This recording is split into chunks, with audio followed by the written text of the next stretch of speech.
I'm John Goglia. And I'm Greg Feith. And we are the Flight Safety Detectives. We're just two guys who have spent most of their career with the National Transportation Safety Board investigating aircraft disasters and aviation safety issues all over the world. Yep, and this podcast is where we talk about everything from accidents, airplane technology, to the big business of aviation. We live and breathe aviation. My co-host John has been in the aviation business for more than 60 years. He was the first and only airframe and power plant mechanic to get a presidential appointment to the National Transportation Safety Board. And Greg is a former air safety investigator and GO team captain for the NTSB. He's investigated everything that flies worldwide since he started his career 40 years ago. And on top of that, he is a Living Legends of Aviation inductee. So between John and myself, we have over 100 years of aviation safety experience. It's time to buckle up because it's going to be wheels up. Let's get this show in the air.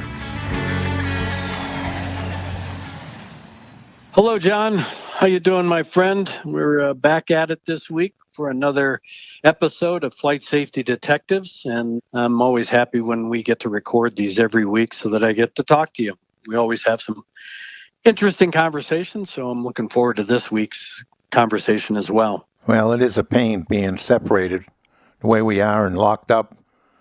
I keep driving, going out every day for a ride just to get out of these four walls. But I certainly would like to get back to normal.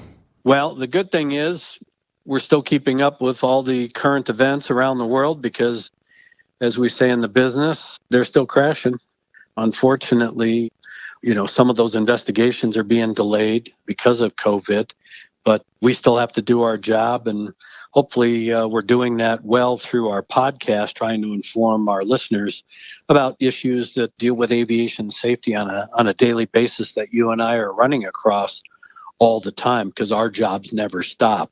So, and we're finding a new way to conduct business. I think that's given across the world. I mean, it's not just aviation safety. And just a friend of mine was just in here. He flies for a Fortune 500 company, had their corporate jet in here.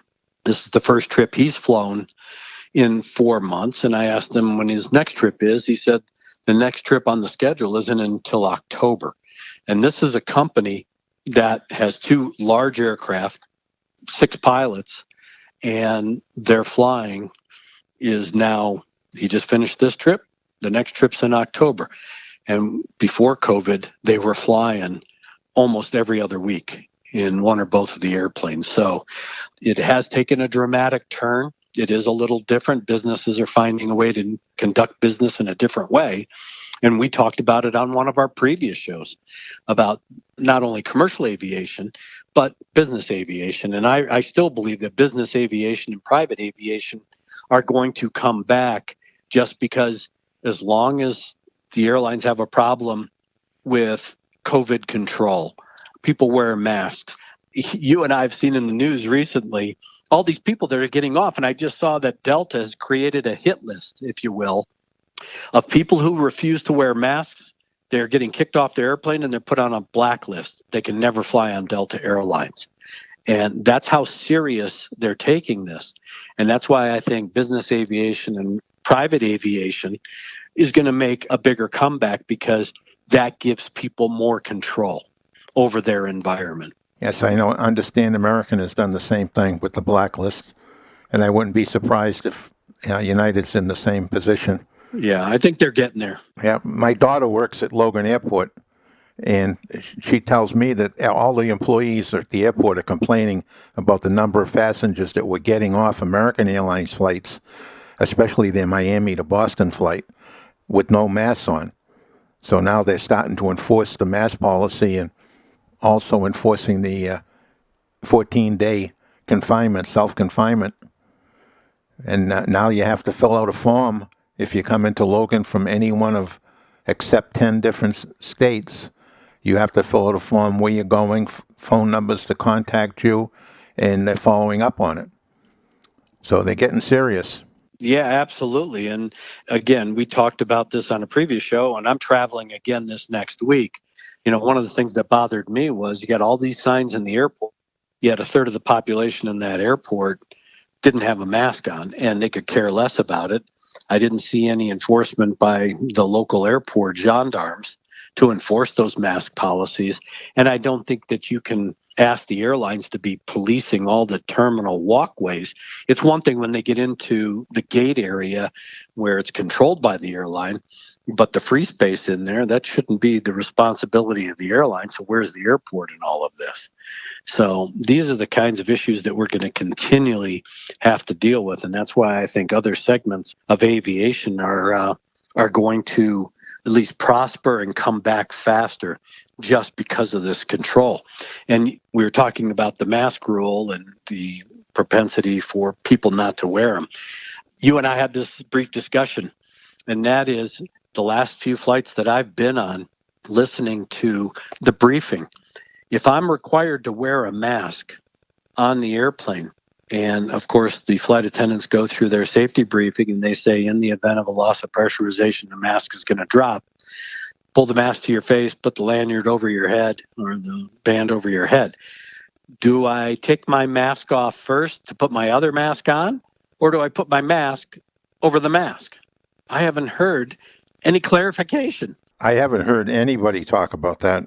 And these aren't pressure breathing units, as you know, John, because you've had to replace them throughout your career when you're working for the airlines. This isn't pressure breathing. These masks don't force oxygen into your nose and your mouth. I mean, you're drawing it in, and there's not a lot of volume to that air. So now you have this mask on, especially some of these paper masks or these N95s or these real bulky masks. What are you supposed to do? Yeah, nobody's talked about that. And if we go back to the force feeding the oxygen into our body, which it doesn't, most people don't realize that if after you put that mask on your face, if you were to take a big gulp of air, just a big inhale, most of that air that you just sucked in is bypassing the mask by a little filter, a little round filter that's on the front of that mask that allows cabin air to come in and mix with that oxygen. So we often get questions about would the oxygen mask have saved people, like, for example, in ValueJet? And the answer is no, because upwards of 90% of what you breathe in is bypassing the mask that's coming in through that filter. And so it's cabin air coming in through the filter into your lungs. So if there's contaminants in the cabin, you're going to have those contaminants in your lungs. Yeah. So I'd be interested to see what the airlines have to say and the FAA has to say, because like I said, I haven't heard any change in those safety briefings.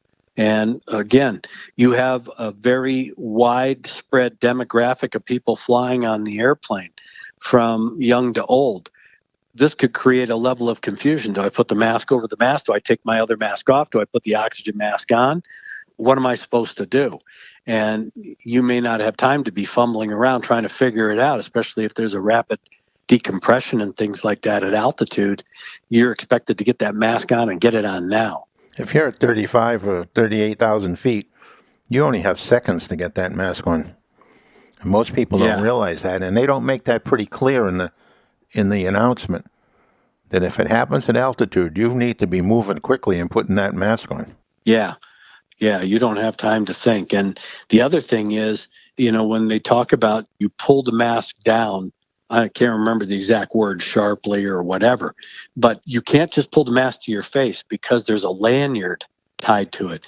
And you and I are very familiar with the lanyards because those lanyards are tied to the oxygen generator that's in the overhead passenger service unit.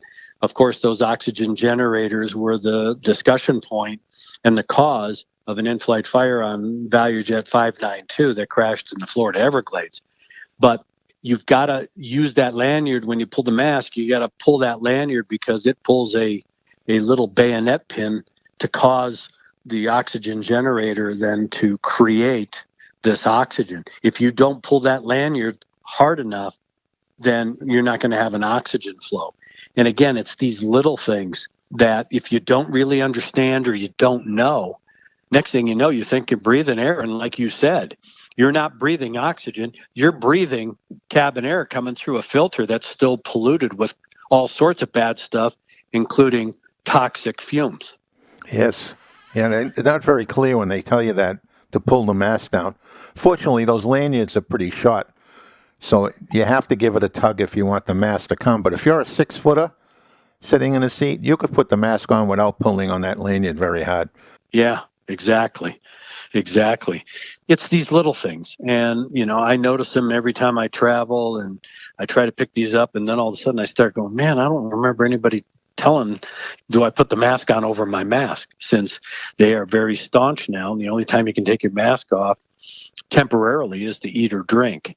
And again, that too is counterintuitive, because every time you touch your mask, you're touching your face. And what we've been told now for the last 4 or 5 months is don't touch your face. And you pull the mask down, you pull the mask up, you pull the mask down, you pull the mask up.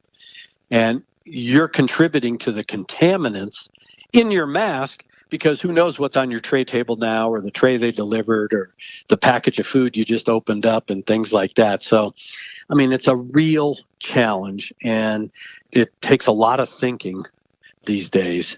The only good thing, John, is that they're coming out with more information about air circulation in the airplanes. I saw that United Airlines now has increased airflow in the aircraft when the airplane's on the ground during boarding and deplaning. They figured that if they increase the airflow during those two processes, they're circulating more air through the HEPA filters on the airplane, so that when they do close the cabin door, the environment is cleaner, because then they slow the air circulation down in flight.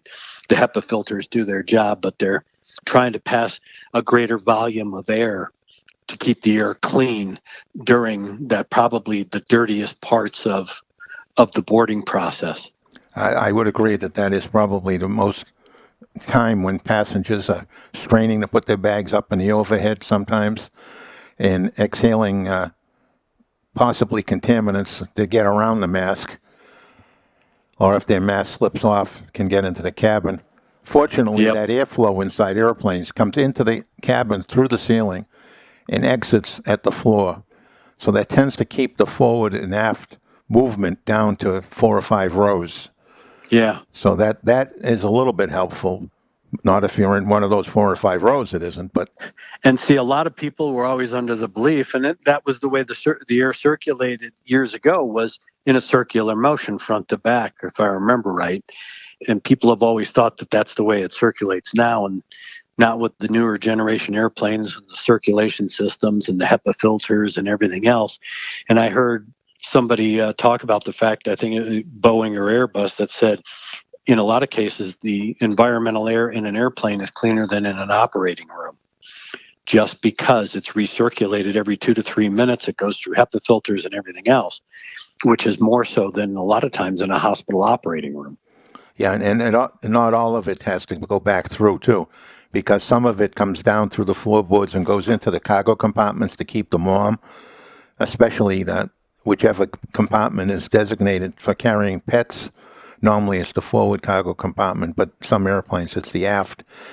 And so cabin air that's comfortably heated is vented down into the cargo compartment to help our pets. So people that ship their pets in those containers down below, they put in specific spots for both temperature and for pressurization. So the cabin system, pressurization system, and flow has dual purpose at that point. It provides pressurized air down into the cargo compartment as well as heated air. It's not hot, but it's enough to sustain you in the cargo compartment. And then what doesn't go out that way gets recirculated around inside the cabin. This is Toronto International Airport information, Delta. Toronto weather 6,000 scattered, 14,000 scattered, visibility 25 miles. Temperature 62.12. Wind is calm, Toronto altimeter 290.490. And one of the things, John, with while we're talking about airplanes and safety and that kind of stuff, of course, we tend to overlook happened in the past. Here in the United States, we seem to know, like the value jets, the TWA 800s of the world and that kind of stuff. But a little known, or at least remembered fact, is the fact that tomorrow will mark the 25th anniversary of the Concorde accident in France, Air France. that was really the accident that led to the demise of supersonic travel worldwide. And it was a sad state of affairs with that accident. Of course, Continental initially bore the brunt of a lot of litigation because it was claimed that a piece of engine cowling had fallen off on an airplane, a Continental airplane that was taking off just prior to the Concorde. Concorde then took off, ran over this piece of metal. There was a metal strip the size of kind of like a metal ruler, and cut the tire. The tire then turned to shrapnel, breached the fuel tank, and caused a flaming ball of flying wreckage. Of course, later on, it was determined that it wasn't. The airplane was overweight, the tires were bad, and a variety of other things. But that really led to the end of Concorde as we knew it at that time.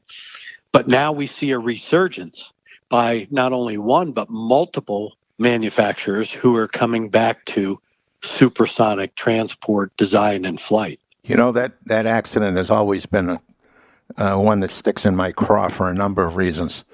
One of which is it's the first time that major accident investigation authorities went beyond the hangar doors and looking at what happened to the airplane. So if that accident were in the U.S., we probably would have said that an engine was improperly repaired and that a piece fell off of it and caused a tire to fracture, and that would have been the end of it. And at least in this case, the French went beyond it and dug in there a little bit and actually not only identified who did the work, but also identified that a maintenance supervisor told the person to accomplish the task not in accordance with the procedures in order to get the job done. In the U.S., I fought this battle at the NTSB. In fact, on our value jet, where both of us were on there, I had to fight with the head of aviation just to get ValueJet included in the probable cause. Yep. And that was a big bloodbath between myself and two staff members above your pay grade. Yeah.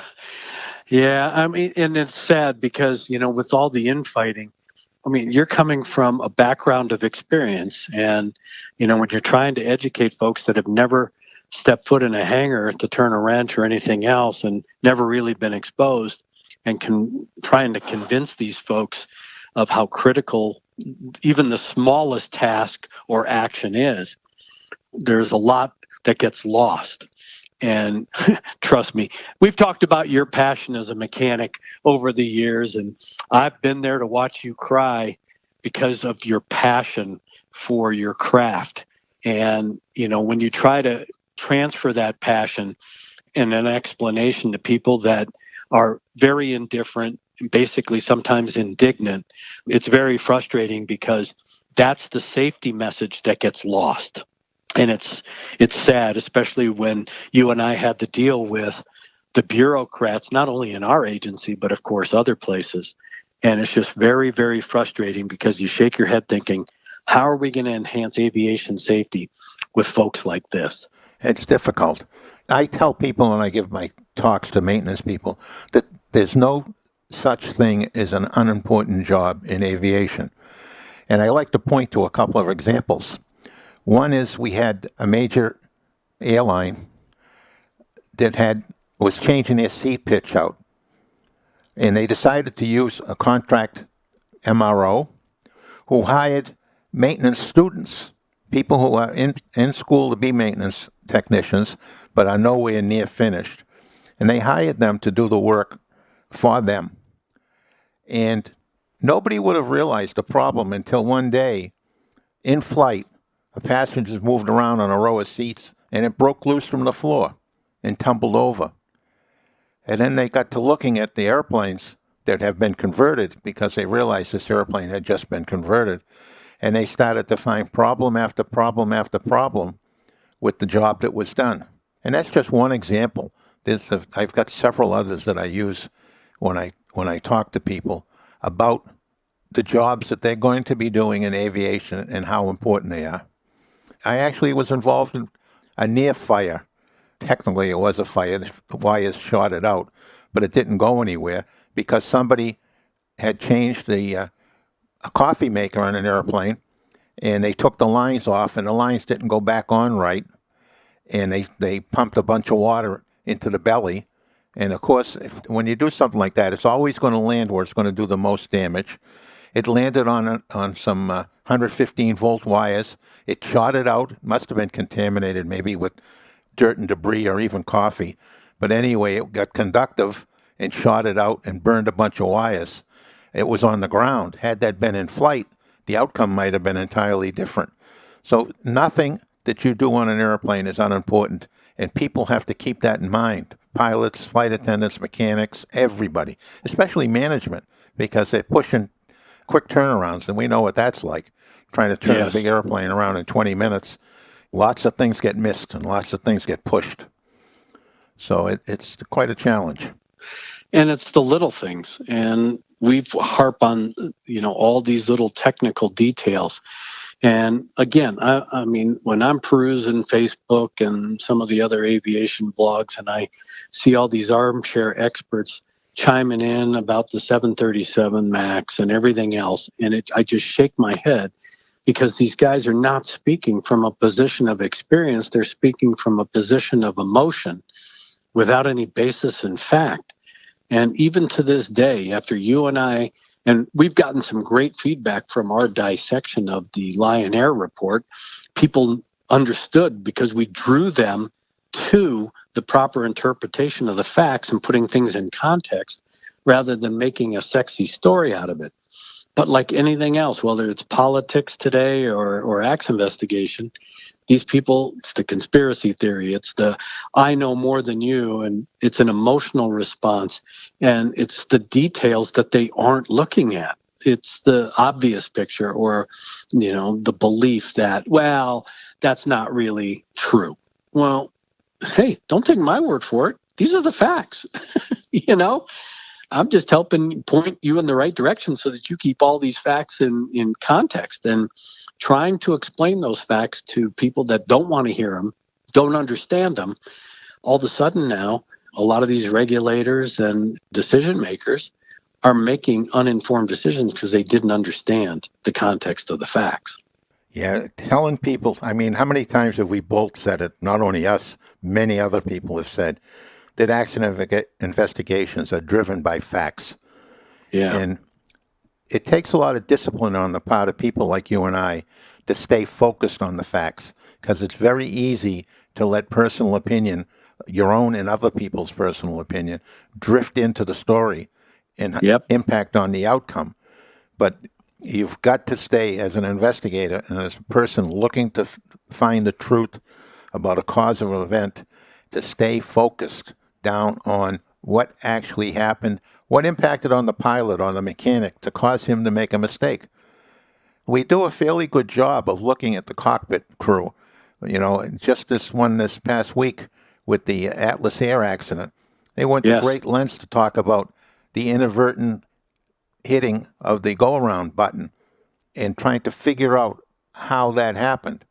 That has never been done for maintenance accidents. Never. Yeah. No. And it's those little things. You've seen it. You've been there. You've had to investigate them. You have to come up with a rationale, a logical rationale, to come up with a logical conclusion. And if you only target certain things, well, what are you missing that contributed? When we look at this Atlas Air, the board went into it with their human factors folks and the ops folks, like you said, trying to figure out how the go-around button on the auto throttles got hit, and all of a sudden they had an increase in power. The first officer had a lot of training issues. He really didn't belong in the front end of any airplane, let alone that airplane. He misinterpreted physiological sensations versus data information that was being fed to him, and made some improper control inputs. The other pilot, the captain, was distracted momentarily doing other things. And by the time he got plugged in and was questioning what was going on, you had an airplane at 3,000 feet that was, gyrating wildly in the air until they lost it. But one of the things, and again, I don't know if I missed it, in going through listening to the board meeting, and I haven't seen the final report yet, but we all, as pilots and mechanics, have been trained not to take things in isolation. You get an indication. Okay, the indication says you got low hydraulic pressure. You don't just start going, okay, well, we got low hydraulic pressure. Let's just add more hydraulic fluid. You got to figure out why you have low hydraulic pressure, if in fact you do. Is it a gauge problem? Is it a piping problem? Is it a pump problem? You can't just go, well, we'll just throw some more hydraulic fluid in there and that'll fix the problem. And one of the things that I noticed was when the first officer kept telling the captain that the airplane was stalling, and that's why he was pushing the nose down, and this is an aerodynamic stall, he kept pushing the nose down, and the captain, and they got into basically, I won't say it was a fight, but they're putting in opposite control inputs, which was fighting each other. There are other indications that will tell you whether or not the airplane is in a stall condition. One, of course, is airspeed, but two is the stick shaker, which is an audible sound because the control yoke vibrates to get your attention that, hey, look, you're approaching critical airspeed, or at least angle of attack, where this airplane is going to come out of the sky. I never saw a whole discussion. I saw the discussion focus on how the toga buttons got hit inadvertently, but I didn't see all of those other discussions, the human elements that, again, I haven't seen the final report. They may be buried in there and maybe in a group chairman report.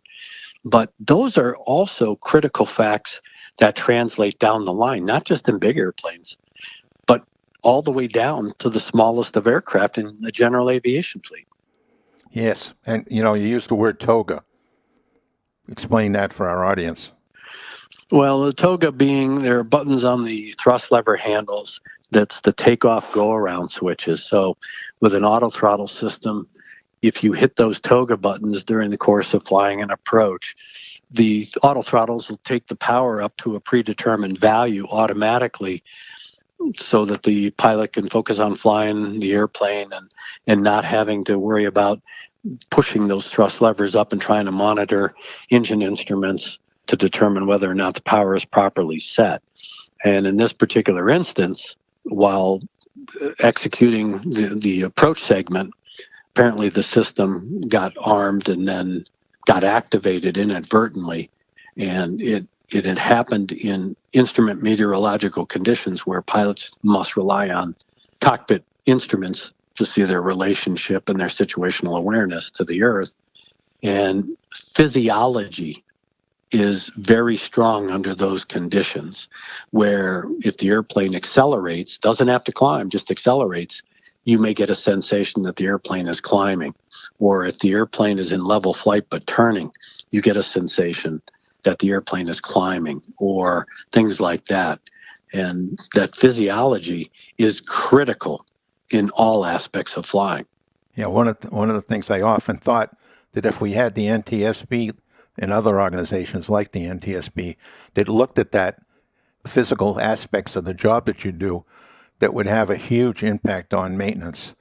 Because I've worked on more than one system where you're hanging off the airplane like a monkey with your arm in the hole, and you're feeling your way around inside because you can't look and have your arm in the same hole.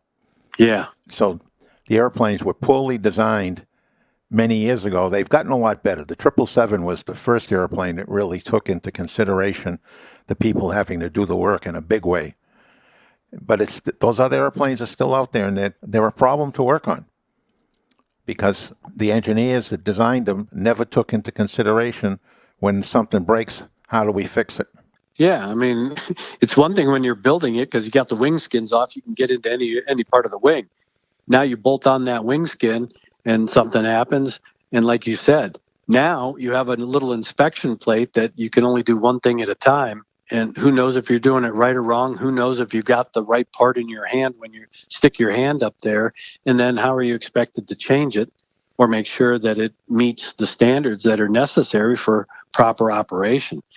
And like you said, while we have gotten better designing airplanes in an ergonomic way for maintenance technicians to work on the airplane, we still have all sorts of issues on airplanes.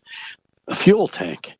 I mean, yeah, you get in the fuel tank, you put on the proper equipment. I mean, the fuel tank on a big airplane's big, but you go to that same fuel tank that's in a wet wing on a Mooney, and all of a sudden now you're sticking your arm in a hole. You can't look in there. You can't stick a flashlight, your eyes and your arm in there, trying to figure out why there's a leak coming off the back of the wing. Yeah, I was blessed during part of my time in the airlines. We had a guy that we called Jake the Snake, and he could climb inside wings and snake his way up there, which is not an easy task. And he would get cut up pretty good sometimes. But he had the ability to get in there and get to some of those areas and fix them. But boy, that is a big challenge. Yeah. And those are the kinds of little things. Those are the devils in the detail that, sometimes we don't get to read about. We don't really ferret those out, or we get focused on certain aspects. And physiology, the board came out with a probable cause that at least the first officer had suffered the physiological effects of somatographic illusion. And there are a number of vestibular type illusions that occur in aviation because you're working in a partially four-dimensional world. And I did an accident that you and I were both involved in, US Air 1016. Yep. And that really brought to light the issue of somatographic illusion in a big airplane. Now, it had happened previously in big airplanes, and who knows how many times it's happened in little airplanes. But because we don't have a cockpit voice recorder, we don't have a flight data recorder on these general aviation aircraft, we will never know how many pilots who have been on an approach in IMC type conditions or at night, who started the approach, then pulled up, and then the airplane dove into the ground for, quote, unknown reasons. Could it have been that they suffered these physiological effects, thought that they were climbing too fast or too high, the pitch attitude was too great, and they pushed over, and next thing you know, they flew it into the ground?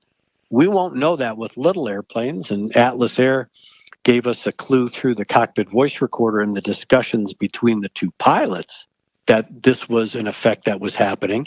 And we basically saw the same thing with US Air 1016, because the cockpit voice recorder had a statement by the captain to the first officer, who was the flying pilot, that gave that away. And then we saw it with the flight data recorder data that supported it. And these are the kinds of things that, are we doing a good enough job not only identifying it, which we did with Atlas Air and 1016, but how do we then translate this through all aspects of aviation? Because it's not just big airplanes flying that pilots have this illusion.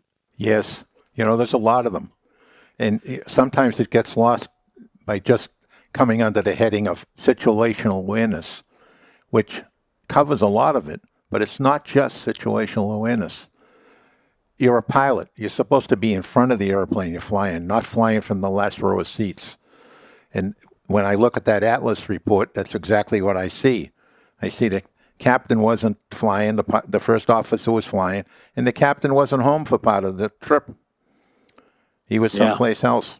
And then, under critical situation, he never really took positive control of the airplane. You got two guys fighting each other, trying to gain control. Nobody was ever in control of the airplane. In those last few minutes, that's true. And so with all of these kinds of things, now you take that to a general aviation environment where now you're single pilot and you're trying to overcome all of these things that are going on physiologically. You still have to fly the airplane. Somebody may be talking to you. Air traffic control's talking in your ear. You may have passengers on the airplane. They're asking you what the heck's going on. They may be screaming in the back because they don't like the roller coaster ride that you've just created for them. Now, all of a sudden, you become overwhelmed with trying to do all of these different things that your brain cannot process, all at the same time. Yes. Maybe we ought to do a show. When you listen to the NTSB and other authorities, when they talk about these phenomenon and the FAA, I don't think they ever put it in terms that the general aviation pilot can understand. And do they get the same kind of reaction that we got in 1016? Probably not, because the speed's not there, unless you got a real high-performance little airplane. All pilots need to know this stuff, and it's out there for them, but not many of them pay attention to it. So maybe we could do a show that dedicates ourselves to just talking about these, I'll call them special conditions, that Yeah. pilots need to be aware of. Yep. I've got a number of folks that we can bring on, human performance, human factors experts.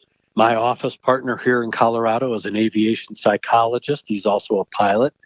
And he can bring those kinds of perspectives, because that's the education part of this. And just because it happens in a big airplane, and general aviation pilots go, well, that's a big airplane, that'll never happen to me. That is simply not true. That's a false premise. It's a false statement, and definitely a false belief, because there is nothing that happens in a big airplane that can happen in a small airplane, or vice versa. A wind shear. I wonder how many little airplanes have crashed and nobody realized that they may have penetrated a wind shear. Yep. Flying on the edge of a storm and got caught in a wind shear. Well, I'm sitting here in Colorado. I had the tower frequency up. They're landing to the east. The wind was relatively benign. We got some stuff building up over the Rocky Mountains right now, our afternoon thunderstorms. It's 85 degrees. It's humid, so I know it's going to rain here. And the tower was saying, yeah, we had a Falcon 2000 land. They were reporting that they had a wind shift. They were landing on 1-2. They had a wind shift out to 355 degrees, and the wind blossomed to like 15 knots. And then it dissipated. It disappeared. Airplanes landed, and somebody said, yeah, we got a wind shear on final, because it's constantly in motion what's taking place in the environment. And again, if you have a recording device on an airplane that can monitor it and regurgitate it to investigators, you can see the trends of the airplane. But, you're flying a Cessna 172, you're flying a Piper Saratoga, you're the only pilot in the aircraft, there is no recording device. Next thing you know, the airplane gets into a sinker, and guy crashes and unfortunately is killed. He's not there to tell you, I got into a sinker and, I didn't have enough power to get out of it. Next thing you know, the airplane hit the ground. And we see that all the time. And that's why education in being on top of your game for general aviation pilots is so critical. And it all starts during flight instruction. I don't care what level of flight instruction, whether you're a student pilot or an ATP, you've got to constantly maintain that high level of vigilance, because we are working in such a dynamic environment every time we get in an airplane. Yes, you need to have all your senses. You need to be on your game. I mean, there's lots of different ways of phrasing it, but the bottom line is you have to be engaged mentally, physically. You have to be alert.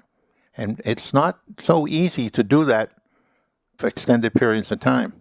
You have to really stay focused. And I'm afraid many of the accidents that we've been forced to look at, they're not on their game. They're not paying attention the whole time they're flying, and actually before and after for a little bit, especially before. I mean, we've talked about this a couple of times in recent shows, but I still see it. I just saw it. I was at an airport on Tuesday of this week, just hanging around watching the airport, and I watched some people doing their pre-flights. And it's a lick and a promise. They're not doing everything that they should be doing. Pull the airplane out of a T-hanger and bing, bang, it was done. I said, you know what? That's not the way it's supposed to work. Yep. And you recall from when we worked together on US Air 1016, you were working for the airline at the time, but you were representing the maintenance techs, the machinist there. And if you recall, during the course of that investigation, while we understood the environment that they flew into, that was a wind shear environment, there was thunderstorm off the end of the runway, some of the other things that really started to divert the focus away from how the flight crew reacted to the wind shear, of course, the somatographic illusion, because they were in IMC conditions in the final segment of the approach. But as you recall, one of the big elements of that was the dependency on an automated system on the airplane that malfunctioned or wasn't programmed correctly to identify a wind shear environment that the airplane had flown into.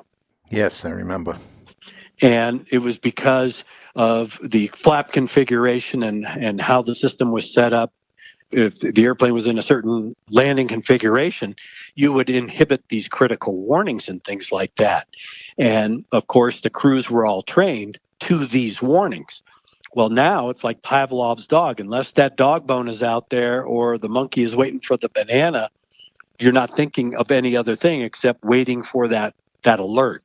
And if the alert doesn't come, then it's presumed you're clear, when in fact they were in a perfect environment for a wind shear. And in fact, they were in an F3 wind shear during the latter stages of that approach and then the attempted missed approach go around. Right, and the alert system was biased out, which is one of the terms that we use. Essentially, what it means is when the flaps were in transition and when they decided to go around, you raised the flaps. Right? The flaps were on their way up, and while they're in motion, the safety system for wind shear is biased out. It's not working. Unattended. Yeah, unintended consequences. And now you have the pilots flying what they believe is a normal missed approach go around profile and speed, when in fact they should have been flying a wind shear escape maneuver. Yes. Low speed ailerons. Normal and auto. Rudder travel pitch field. Fine. Nav and exterior lights. Yeah. Servo control. Fine. Engine start panel. Crank it aboard. Fire handles. Hello. Seatbelt no smoke. Fine. Emergency exit minimum cabin lights. Well, you know what? We covered an awful lot of ground here that we're going to need to expand upon on other shows, because there's a lot to be said on decision making, on situational awareness, on all these spatial phenomenon that occur to the human being and the environment, and the same thing in the maintenance hangar. A lot of things happen to maintainers, and we'll get people in to talk about that as well. You know, fatigue is one of the big ones for both pilots and mechanics, and I don't think across the board we haven't done enough. And fatigue is, starting to rear its ugly head again. While we think we've addressed it and put a lot of things in place, a friend of mine who runs a big corporate flight department, just had an audit. And the audit group came in and said, you need to change your fatigue policy. Well, I've reviewed their fatigue policy. They've got an outstanding fatigue policy, crew duty days, exceptions when there's weather and things like that. It's very robust, and in some circumstances, it's even more robust than what the regulations in the airlines require. And now you have an independent audit group who's trying to make work for themselves to tighten up a flight department that has a very good fatigue policy. They literally want flight crews to provide a journal of what they've done the 3 days previous to reporting on duty. I said, you tell them to pound sand. You're going to have all sorts of issues. One, you take the professionalism out of being a professional pilot. Two, I am not going to tell you what I did the last 3 days prior to reporting to duty, because that's privacy issues. How are you going to protect all of that? And what I do on my time is no one else's business, including my employer.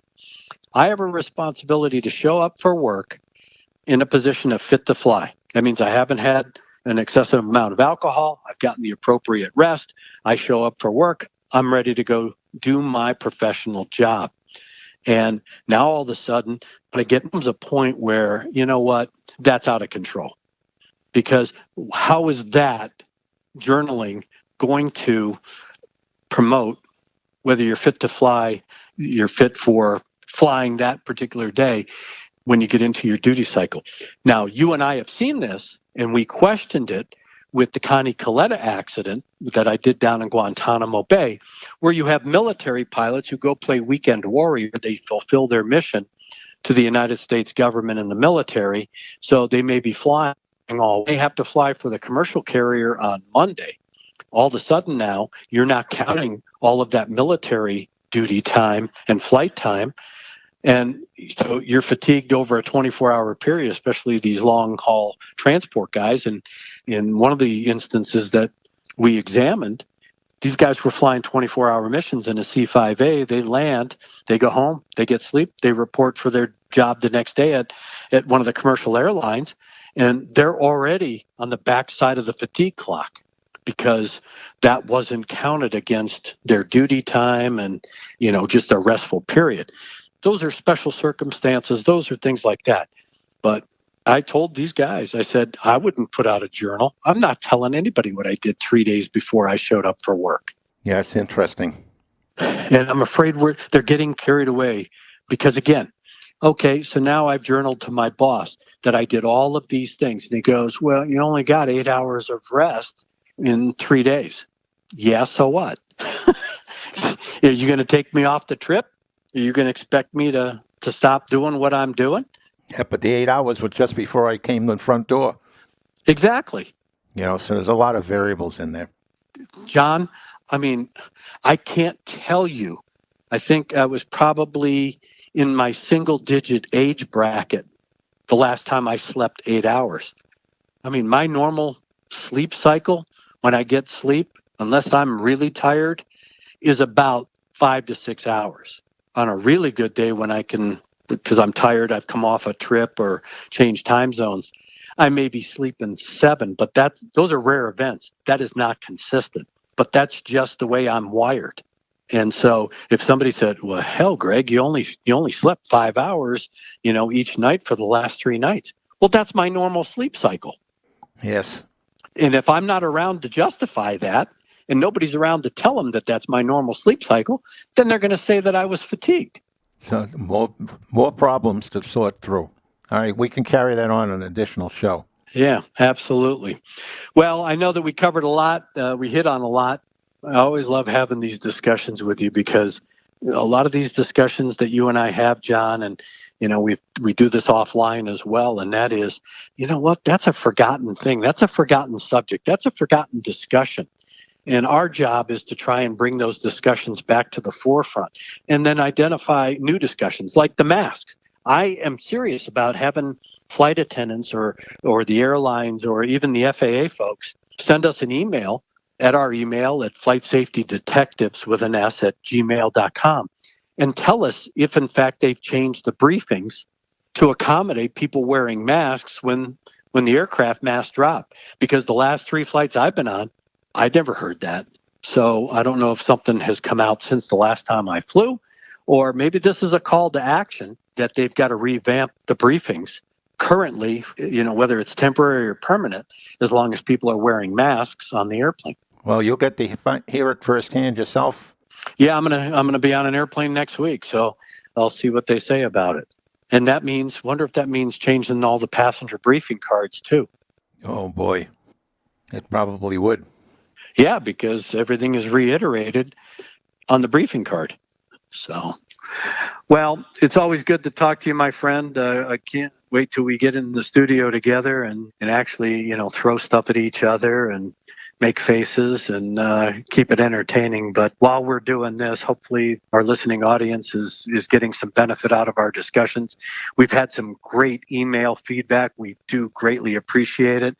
We're going to be talking about a variety of things in the next upcoming shows as well, based on those emails. And we do appreciate the support. And I think it's fair for us to at least announce, John, that we have a great PR woman who takes very good care of us, is able to write all of the briefs about the upcoming shows and that kind of stuff. And we found out that we just broke the 100,000 download mark. So I hope that this is the step to greatness to help us expand the show, enhance the show, take it to places that you and I have talked about taking this show. And of course, getting sponsors to join us with that journey, because it is a journey and it takes a lot of time and financial resources. But we, and you and I, have always believed this, and we believed it when we first started this show, and that is that this is our way of giving back in the industry, talking about these things. Whether it's comfortable or uncomfortable, it doesn't matter. We're trying to bring awareness, and our listeners are helping us bring that awareness out, giving us ideas for shows, identifying issues that they want to hear more about, or even telling us about issues that we don't really know about, but they're seeing on a daily basis in their particular roles in aviation. So it's great for us. I think it's great for the listeners, and we're going to continue to try and do our job as best we can. Yes, and maybe save a life or two. Yep. Well, that's what it's all about, John, is just making people aware so that they're smarter and more informed about things that are happening in aviation. So with that being said, I will make sure to give you the last word since I shoot off my mouth and I start the show. Well, thank everybody. Thank you all for listening to us. As Greg said, we always could use some support, additional support to help make this show bigger and better. And above all else, to everybody, fly safe. To listen to more episodes of the show, go to flightsafetydetectives.com or the Professional Aviation Maintenance Association at PAMA.org and wherever you find your favorite podcasts. Catch us next time when John Goglia and Greg Feith talk about all things aviation. Thanks for listening.